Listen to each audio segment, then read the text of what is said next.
28/5/25 বুধবার।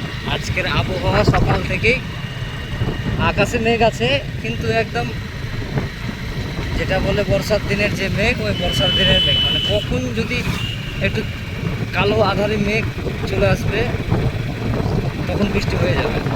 আর এখন তো সাপ আছে মোটামুটি, আর রোদ যখন দিচ্ছে কড়া রোদ, কঠিন রোদ।